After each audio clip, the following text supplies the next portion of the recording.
ममता बनर्जी इस्तीफा देने से क्यों मना कर रही है? पश्चिम बंगाल की राजनीति में इस समय सबसे बड़ा सवाल यही है, क्या कोई मुख्यमंत्री चुनाव हारने के बाद भी सत्ता में बना रह सकता है? और अगर हाँ, तो संविधान क्या कहता है? आज हम पूरे मामले को आसान भाषा में समझेंगे।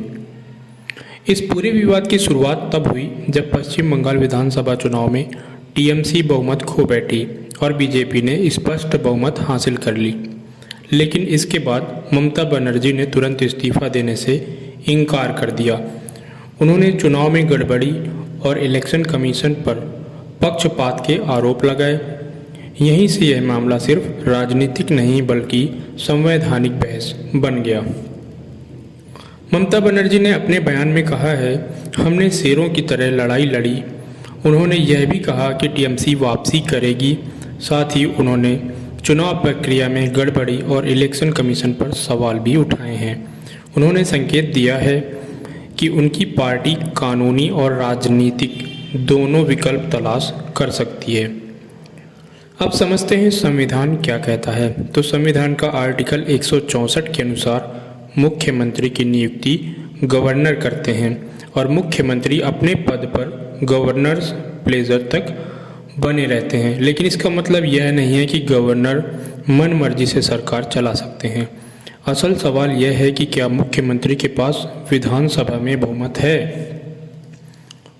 तो आर्टिकल 163 के तहत गवर्नर आमतौर पर मंत्रिपरिषद की सलाह पर काम करते हैं, लेकिन कुछ विशेष परिस्थितियों में गवर्नर अपने विवेक यानी डिस्क्रेशनरी पावर्स का इस्तेमाल कर सकते हैं, खासकर तब जब यह साफ ना हो कि बहुमत किसके पास है।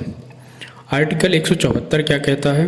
तो आर्टिकल 174 गवर्नर को विधानसभा बुलाने की शक्ति देता है और इसी के जरिए होता है फ्लोर टेस्ट, यानी असली बहुमत की परीक्षा असेंबली के अंदर होती है, बयानबाजी से नहीं।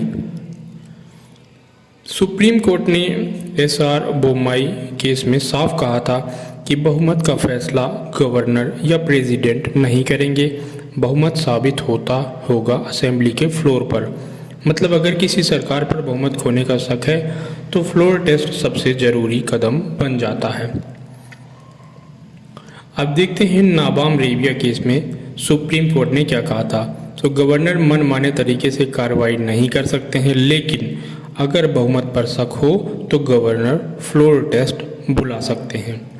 अब हम इस पूरे स्टेप बाय स्टेप इस प्रोसेस को समझते हैं, देखते हैं कि संवैधानिक प्रक्रिया कैसे आगे बढ़ती है। तो सबसे पहले चुनाव परिणाम घोषित होते हैं, उसके बाद परंपरा के अनुसार मुख्यमंत्री से इस्तीफे की उम्मीद की जाती है। ध्यान रहे, यह संवैधानिक परंपरा है, सीधा कानूनी आदेश नहीं है। अगर कोई सीएम रिफ्यूज़ कर दे रिजाइन, अगर कोई भी मुख्यमंत्री इस्तीफा देने से मना कर दे तो गवर्नर हस्तक्षेप कर सकते हैं। सबसे पहला विकल्प ये होता है फ्लोर टेस्ट। असेंबली बुलाई जाती है और मुख्यमंत्री को बहुमत साबित करना पड़ता है। अगर नंबर नहीं हुए तो सरकार गिर जाती है। अगर मौजूदा सरकार बहुमत साबित नहीं कर पाती है तो गवर्नर बहुमत वाली पार्टी को सरकार बनाने के लिए बुला सकते हैं। इस स्थिति में बीजेपी सरकार बनाने का दावा पेश कर सकती है और नया मुख्यमंत्री शपथ ले सकता है। अब सवाल ये आता है कि क्या चुनाव परिणाम को चुनौती दी जा सकती है? तो हाँ, इलेक्शन पिटीशन के जरिए हाई कोर्ट में चुनौती दी जा सकती है। अगर गड़बड़ी साबित होती है तो कोर्ट रिकाउंट या रेयर केसेस में री इलेक्शन का आदेश भी दे सकता है, लेकिन इससे सरकार अनिश्चित समय तक सत्ता में नहीं रह सकती है। क्या यह संवैधानिक संकट बन सकता है? हाँ, लेकिन तभी जब मुख्यमंत्री इस्तीफा देने से इनकार करे, गवर्नर कार्रवाई में देरी करे या फ्लोर टेस्ट ही न कराया जाए। अब देखते हैं आर्टिकल 356 क्या कहता है, प्रेसिडेंट्स रूल। तो एक्सट्रीम स्थिति में आर्टिकल 356 यानी प्रेसिडेंट्स रूल की चर्चा हो सकती है, लेकिन अगर किसी पार्टी के पास स्पष्ट बहुमत हो तो प्रेसिडेंट्स रूल को सही ठहराना मुश्किल हो जाता है। इस पूरे विवाद के केंद्र में तीन बड़े सिद्धांत हैं। पहला है मेजॉरिटी रूल, लोकतंत्र में सरकार नंबरों से चलती है। दूसरा है कॉन्स्टिट्यूशनल मोरालिटी, नेताओं को जनता के जनादेश का सम्मान करना चाहिए।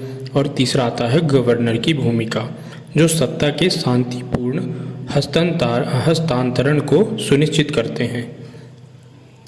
इतिहास में कई बार नेता तुरंत इस्तीफा नहीं देते हैं। इसके पीछे कई कारण हो सकते हैं, जैसे कानूनी चुनौती की तैयारी, राजनीतिक गठबंधन या जनता का समर्थन बनाए रखना।